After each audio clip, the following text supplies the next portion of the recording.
This program is brought to you by thepodcastfactory.com. Ben Settle, super practical. I'm not telling people to have a mistress. I'm teaching you, learn the lesson from the people who have a mistress, because there's many business lessons that apply. Pious. There's a part in the book of Revelation where Jesus says, I want you either hot or cold. I'm spewing lukewarm churches out. And I think it's a good way to look at your list. Romantic to his very core. Once in a while, I'll give my girl a present, like a Snickers bar or something. And totes tender. If someone asks you to walk on eggshells, smash the eggshells and let the chips fall wherever they may. Adored by feminists everywhere. It takes a strong woman to admit when she's wrong. Not a judgmental bone in his entire body. I look at all the free information people give just on Facebook and I go, what a bunch of time hose. Has a PhD in armchair philosophy. In the land of dumbasses, the smartass is king. You'll never meet a more sensitive guy. If you really care about people, you shame the hell out of them. This is Ben Settle, the bensettle.com podcast. We're going to do another exciting, riveting email players rules, which if you've been around, you already know what these are, but if not, basically these were inspired by the great comedian Dante Nero, who of the Paige Phillips show, who now his show was about like how guys can get their balls back, basically, for people, basically guys who have trouble with girls and all that. And he has these things called the Paige Phillips rules, which are like rules and maxims for how he teaches guys how to get through this sort of thing. And I thought, well, you know, if you're going to swipe, that's the kind of stuff to swipe. So I said, I'm going to do the email players rule. So I shamelessly swiped the concept, Jonathan, from someone else after I've railed against swiping before. Reappropriation. Yeah, I you know what I did? I electronically appropriated the idea. And so that it is. And the first 140 are now in a book called Email Players Rules Volume 1, which I do not sell, by the way. I don't sell it or anything right now. I use them as bonuses. Like I gifted them to Email Players subscribers in July as like an unannounced bonus, just because July is my birthday month. And so for my birthday, I decided to give people a gift instead of asking for a gift, because I'm really hard to get gifts for anyway, Jonathan. I really am. I'm the worst. My mom, I drive her nuts. She doesn't know what the hell to get me. And same with everyone else. I'm disappointed. People do buy me stuff. Bro. When people buy me stuff, I give them a look of disappointment. You know, like, why? What is this? You know, what? I have absolutely no gratitude when it comes to that. So, Ben, I thought you'd donate your birthday to a special cause or something like that. No, I am the special cause.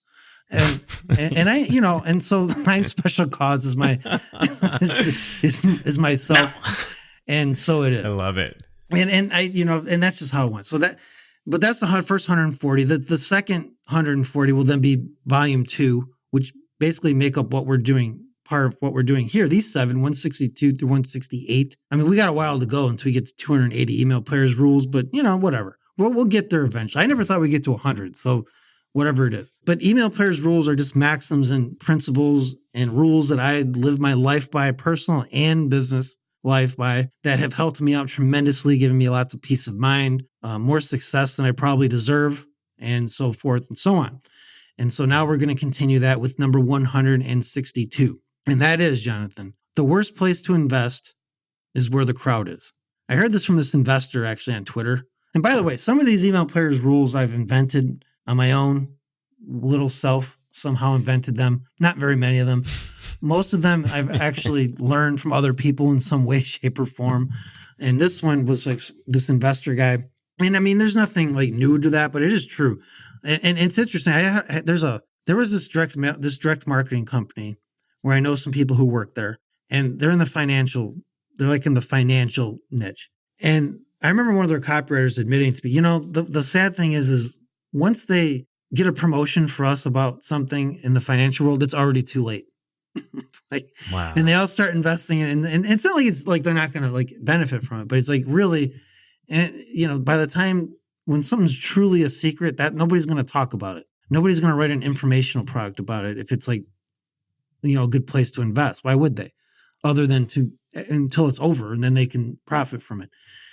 And it's just something to keep in mind. Now, I personally don't like crowds as it is, so it's very easy for me to avoid crowds, both literally and figuratively. And real and temporal. Okay, I don't like crowds. one reason I don't like market with Facebook and all that, because that's where the whole crowd is. I just stay in email and all that. But it is what it is. It's good advice. The worst place to invest in is where the crowd is. Keep that in mind. Jonathan, next time you invest. Like I'm waiting for certain precious metals to like drop in value, so that when nobody's me too. Yeah, I mean that's the dollar's getting stronger right now, so gold is going to be good. That's the way I look at it, and I'd rather do it before everyone else does. And as soon as everyone else, see, the problem is we're starting to see silver and gold be advertised in the mainstream, like on Fox News and stuff. It's like, crap, it's like these people, once it becomes something everyone does, it's like but whatever, like cryptocurrency, right? There was a time when like Bitcoin would have been a great investment when it was like $30 for a coin. But now that it's like 6,000 and it's not really going up or anything, it's like, that's where the crowd is. Everybody rushed there. People were like mortgaging their houses for it when it was at like 18,000. They were insane. It's like, that was too late. They missed the boat on that. So whatever. And now the next email players rule, number 163, a person can't grow in a safe place. Now here's an interesting thought, Jonathan, because everybody wants a safe place, right? Like not everyone, but a lot of the younger generation whining about their safe. You can have your safe place, but just realize you're not growing there if you have no conflict. Okay. Without, that's the equivalent of like thinking they're going to build muscle sitting in a recliner chair. It's like, it doesn't like you might be comfortable, but you're not really growing. Here's an interesting thought. Just today, Jonathan, and just today, I just saw this. There was some kind of news report about how 53% of millennials think they're going to be millionaires. They all think they're going to be more than half, right? Good for them. And my first thought is it's going to be it's hard to do 7 figures a year from a safe place in an echo chamber, right? That these guys surround themselves in. I mean, there are some very, very smart, savvy millennials. Don't get me wrong, but I mean, this is the crowd that's literally in college. They had to take a day off of college when Trump was elected. Like it just. These are not mentally strong people. Okay. The 53%, I'd be surprised if 3% ever did. And that's probably being too generous too. And the reason why is you cannot grow in a safe place. You cannot do that. You have to put yourself out there and you got to take your licks. And so it is. That's life. I mean, there's nothing new about any of this, but so it is. So if you're sitting around there in a safe place, just know you're not going to grow very much. And, so it is. Email players rule number 164.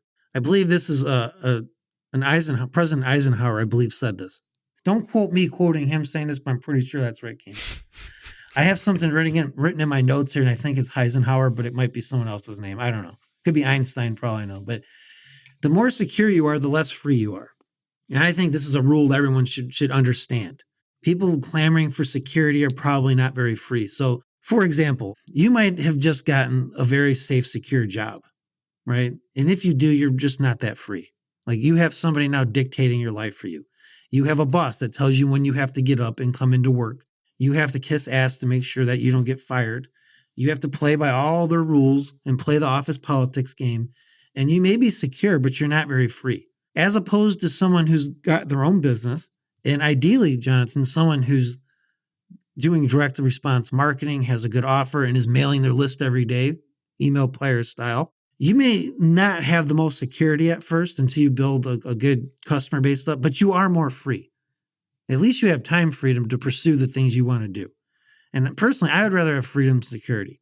And this I take this politically and everything else. That's why I don't like big government. I don't like any of that stuff because the bigger the government is, the less free you are. There's a problem when when you just take a look around at airports and all that. You're not very free. You're just not. I'm not even sure you're very secure, quite frankly. But not even close. So, I don't know. There may be cases where you're not either, and that's a whole other illusion. But the more secure you are, the less free you are, and just realize that for people who secure, like my dad, for example, he goes, Ben, I don't.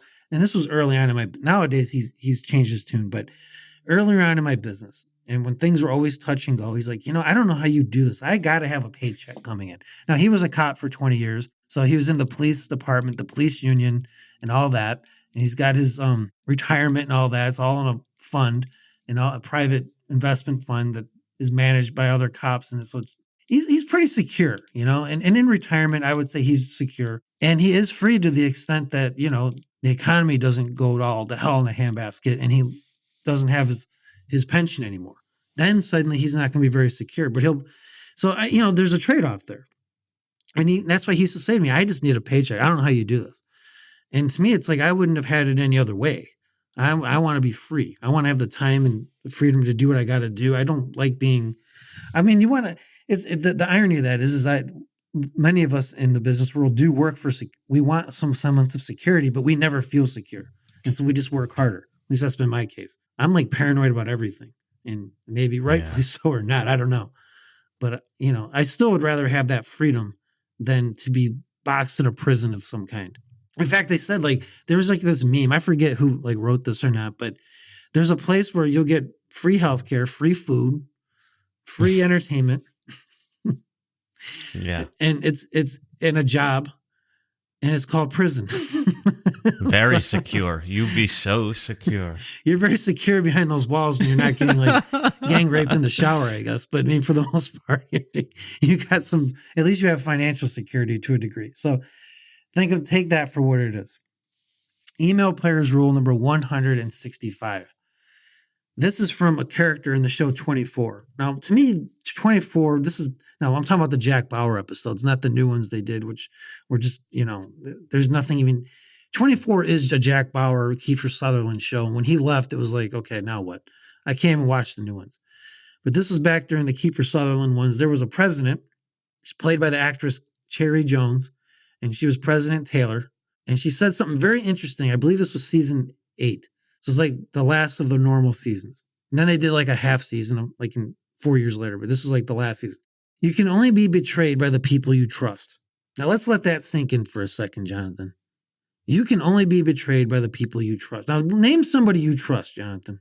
I don't care who it is. Cupcake? You trust Cupcake. Cupcake. You trust Cupcake. She's one of the only people who can betray you in life. You just send the marriage counseling bill to me. I'll take care of it. Don't worry about it. Because I just started a fight at the Rivera household. I know it. But you can only be betrayed by the people you trust. So the point is it's not to not trust people. It's just that to trust everybody is a very big mistake, and to curate your inner circle of people in life and realize that the only people that can betray you are those people. So I think it's better to have less people in life that can betray me than more. So why not keep your circle of trust small as you can and only as big as it necessarily needs to be? And this doesn't just go from your personal life. This is definitely a business thing too. I don't trust anybody in business, Jonathan. I don't even trust you. Okay, I don't trust you. Thank goodness. You're up to something. I know it. I am. You and Cupcake are always cooking up some scheme behind my back. I know you are. And Down with Ben Settle. Here's an interesting tip. Now, I learned this from the great Terry Dean, because I interviewed him for my Christian Business Secrets book. This is some really good advice. Now, this comes to who you're going to joint venture with, right? And a lot of people don't know if they can trust someone they're going to joint venture with. How do I know I'm going to get paid and they're not going to screw over my customers? He goes, in all of his years of doing this, and maybe his tune has changed. This was 8 years ago when I interviewed him, but it was good advice. He goes, if you wouldn't leave your keys with someone for at least a month, your house keys with someone for a month, you probably should not joint venture with them. And I thought that's very interesting advice. And it's what's even more interesting is the people that I would think I could trust are not the people I'd leave my keys with for a month. And yet there's people I barely know who I probably would trust my house keys with for a month. So you can only be betrayed by people you trust. Keep that in mind. If you wouldn't let someone have your house keys for a month, you may not want to trust them at all. I mean, that's good advice. I mean, just good practical advice. All right, email players rule number 166. And I mentioned this a couple weeks ago, Jonathan. I kind of teased this a little bit. A lot of copywriters are not copywriters. They're simply writers that copy. And I think if that. I think you know what I'm talking about. There are people who sit there and just swipe everything. And unfortunately, I get swiped a lot in emails. It's really irritating, actually. And it's not just irritating because they're doing it. I mean, that's irritating enough. And it makes us both look bad because the people who don't know better, it just confuses the market. But the people that are doing all this swiping are not helping themselves at all. They're actually hurting themselves. It's like a security blanket for them. Now, I'm not saying to not study other ads and all that. You should, absolutely. But this idea of swiping whole paragraphs and words and Frankensteining an ad together and email together, it's silly. Now, here's something else to think about. To all these people out there teaching swipe files are swipe files that They're copywriting people, supposedly copywriting coaches who teach all this swiping, and you just swipe your way to $1 million ad and all this. And I'm not saying that'll never happen, because if you get the offer down and the market down right and the message to market matches right, you can do pretty well with swipe jobs. There's no question about it. But something the great Dan Kennedy said that was very interesting once. He said, there's nothing wrong with having a swipe file. And if that's where you're at and that's what it takes for you to help you write an ad, fine. Just don't copy things whole cloth. Like, he's very much against that. I have quotes from him where he's very much against that. Even though in the surface it seems like he is teaching that, it's not what he's teaching. And he says, if you are using a swipe file other than once in a great while, do not delude yourself into thinking you have some kind of mastery of the craft. Now, let that sink in. If you're learning from a copywriting coach or a teacher or an info product or something like that, does that person not only advocate massive swiping, but do they do it themselves? If so, you're not learning from someone who has a master level of the craft, according to Dan Kennedy. And I would agree with that.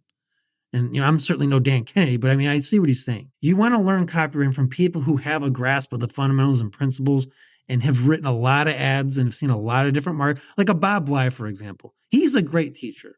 This guy has written in so many different markets. He's seen so much stuff, so many offers. I guarantee he's not sitting down there studying a swipe file every time he writes something. He's an example of someone to learn from. One of these yahoos on Facebook who they write to a warm market that already wants to buy from them and suddenly think they're copywriting experts, but they can't, all they do is swipe. That's not who to learn from. So let that sink in. If anyone listening to this, if you're at that point, yeah, you should be very suspect of anyone teaching copywriting if they just advocate just swipe, swipe, swipe. All right, moving on from that. Email players rule number 167. Jonathan, do not mistake the medicine for madness. In other words, if somebody's correcting you and they're not doing it in an insulting way, but they're doing it in a way where they're kind of passionate, that's them giving you medicine. And I'm talking about people who need medicine in some way. They need to have their attitude changed or their mind changed on something. The medicine can come off like someone's mad at you or they're angry with you or they're short. They probably are in a way, actually. Don't get me wrong. That means you done probably pissed somebody off. But if somebody's taking the time to try to correct you and doing it in a respectful way, don't mistake that for them being mad at you. And I only say this because I know people who this has happened to, and they turn their mind off to some really good teachings because of it. If you've ever seen anyone be on a hot seat, for example, like at a marketing seminar, hot seats can be very, very powerful. And sometimes it sounds like the person giving the hot seat is angry. And maybe they are. They're righteous indignation. But don't mistake that from them being mad at you, and don't take it personally. Don't take criticism that you're seeking out personally, is my whole point. The medicine I call it the medicine, anything that you're teaching. So changing something, curing somebody of a bad habit or a bad thought or a bad way of doing things, that's medicine. And when people do it, they often have to get a little bit righteously indignant about it. And that's not them being mad at you. There's not a lot of people listening to this that this applies to, Jonathan, but for the few people it does. Now they know. Yeah, Cupcake needs this one. Cupcake needs the medicine. I'm not mad. I'm taking care of you, baby. Cupcake needs the medicine. Just do what I tell you. She does need the medicine. Let's be honest about this. She needs the medicine, but not because she's any worse off than anyone else, but because she's a female. She needs the medicine. That's the kind of stuff that gets me where I get reactions in restaurants and stuff like that. Yeah, I can imagine. We were talking about that last week. So anyway, and then finally to round off this week's episode, email players rule number 168. And this is for people who like to spend all day on Facebook or Twitter or in Reddit or something like that. Avoid pissing matches with people who like the smell of pee. If somebody's just lobbing insults at you and you get into this exchange of insults publicly where everybody's watching, realize this. Chances are that person likes pissing matches and they probably have a very full bladder. And even if you win that pissing match, you're still getting peed. You're still getting doused with pee. You're soaked. Nobody wins that. All right. And I've had to resist it myself over the years. People just say such stupid crap, or they're trying to bait you in to lower you to their level. And if it works, you have no one to blame but yourself. So avoid pissing matches. Banter is one thing, by the way. Honest disagreement, banter, that's not mean-spirited. That's different. But I'm talking about when people just start exchanging insults. And it's who can insult the other one worse. And it's everyone's looking at two people doing that thinking they're insane. And they both look like they've basically been doused with urine and they smell like it, figuratively speaking, and no one wants anything to do with that. And usually one person likes it. And it's kind of like wrestling the pig. You wrestle a pig. It's a weird fetish. Well, it's like you wrestle a pig, you both get muddy and the pig likes it. So, nothing good happens from it. So that's it for this week. I don't know what we'll talk about next week, Jonathan, for episode 91. I do know episode 100 is coming up, and we should probably start planning another live one of some kind. And we can with real call-in this time. If possible, that would be great. Yeah. But we'll talk about that more now. But for now, avoid pissy matches. And that's it for this time. So you won't smell like pee. That's another bensettle.com podcast in the can. You've been listening to the bensettle.com podcast. To download yourself a free issue of Ben's prestigious $97 per month email players newsletter, which is going to show you 24 ways to write emails people eagerly read, click, and buy from, head on over to www.bensettle.com. Well, off you go. You know it makes sense. This is thepodcastfactory.com.